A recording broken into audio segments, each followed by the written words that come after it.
I suppose you seem like an all-right sort. You seem all right barging into my house and stealing all my stuff. Sure. I recognize you're playing a video game, and that's just what you do in these things.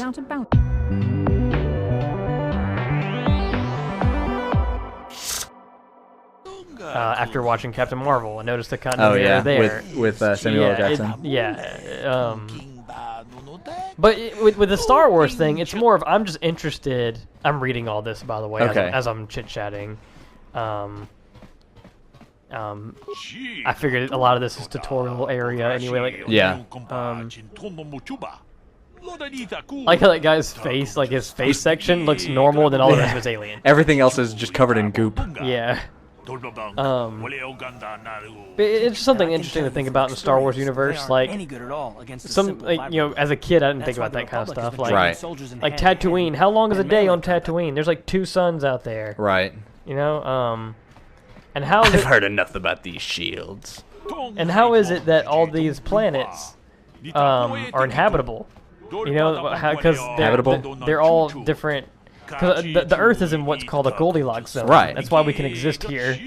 But everywhere else, like, I mean, if the Earth was slightly further from the sun, or slightly closer to the sun, we'd either freeze or burn out. Yeah, exactly. So I don't know. It's just things to think about. You know, like, yeah, it's Star Wars. It's sci-fi fantasy. We don't want to be thinking about this stupid crap anyway. It's just like, you know what I'm saying? Yeah.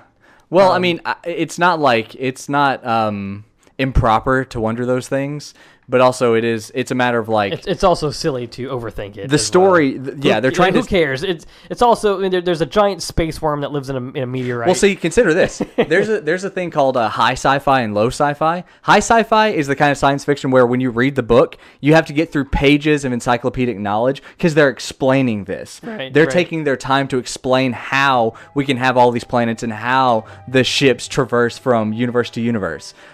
Star Wars isn't even science fiction. It's science fantasy.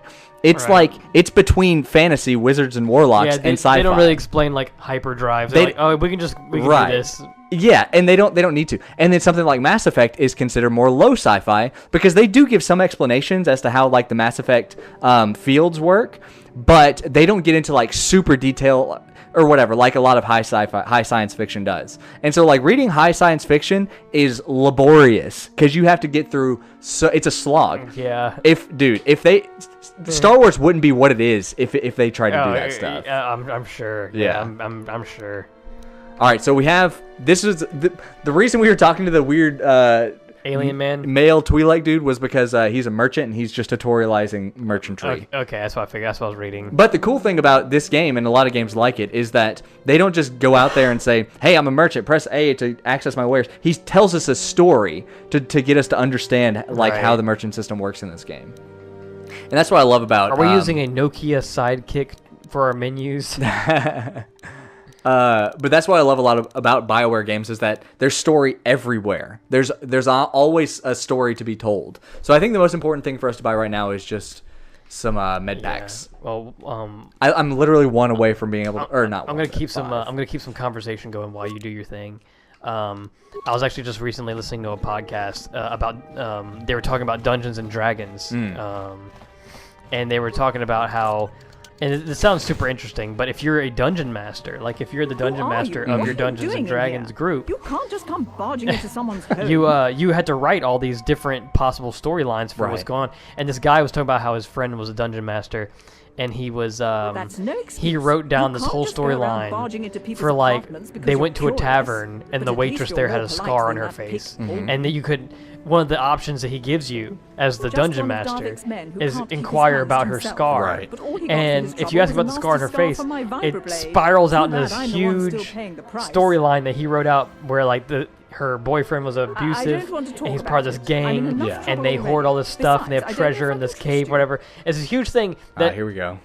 Oh, yeah, Persuader. Well, I suppose you seem like an all-right sort. You seem all right barging into my house and stealing all my stuff. Sure. I recognize you're playing a video game, and that's just what you do in these things. Also, could you put that sword away? It's making me a bit uncomfortable.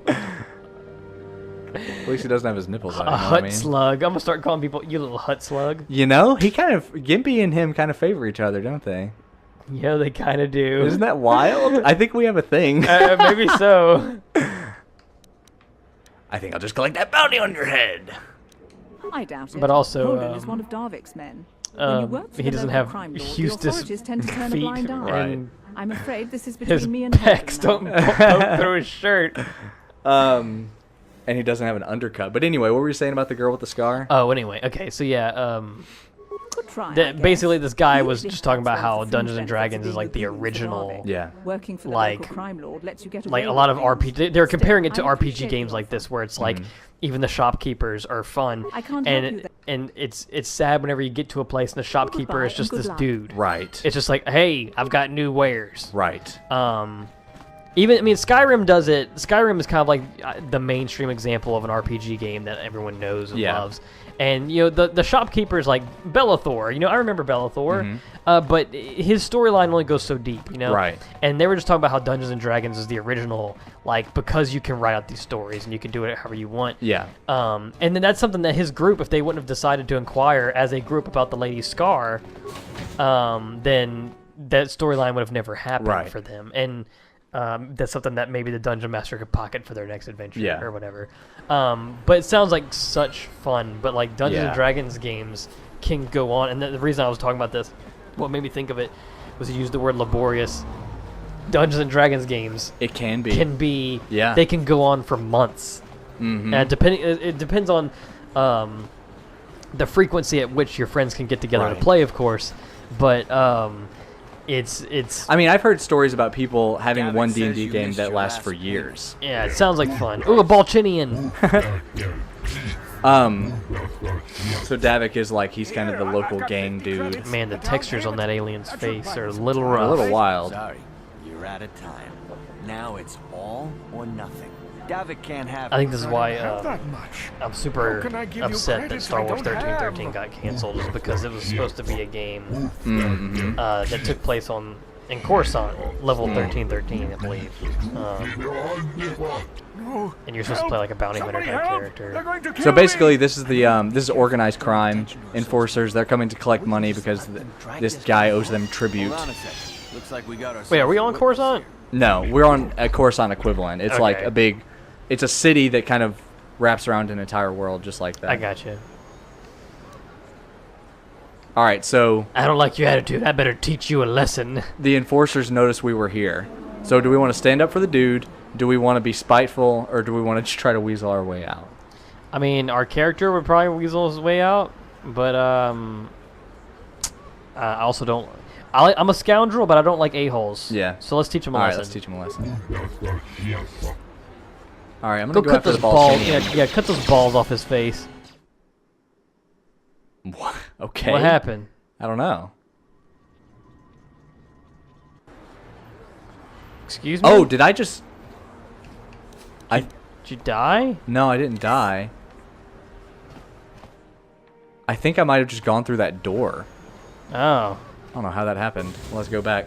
But talking about the D&D stuff, yeah, that's D&D was the originator of the entire RPG genre as we know it. Oh, for sure. Like yeah. going back to the original Wasteland and stuff like that. Oh no, wait. Oh, they're dead. That was the easiest battle I've ever done. Yeah, I guess they must have fell off the I am rail an or absolute something. monster. Let's talk to Bullied Merchant. Those bounty hunters will kill you! No, Chief, Nah, they're gone. now. Maybe you know what? Let's pretend like you went through the door and you're like, ah, screw it, let's get out of here. And they ran so fast that they dropped their credits on the ground. Phew! like Flintstones sound effect, like you know what I'm talking about? yeah. All right, let's see. Okay, well, we don't have a quest. It didn't. That was just a little side thing. Oh, okay. A little point of interest, I guess. Does this game save automatically? Yeah, it saves Okay, I was gonna say constantly. we're getting a little close on time. So right now, the only thing that we're supposed to do is just get to the Undercity because we're looking for Bastila. So yeah, like, you want to just get there and we'll call it a yeah, call we'll it a make wrap. we'll make our way to the Undercity. I don't remember exactly how to get there. It's an open map. Like it's like you're gonna pick up side missions and you're gonna do all sorts of things along the way. A lot of these like Star Wars kind of cities like this reminds me of Jack 2 so much because remember Jack 2 what's it called, Haven City or New Haven? I can't remember what it's called.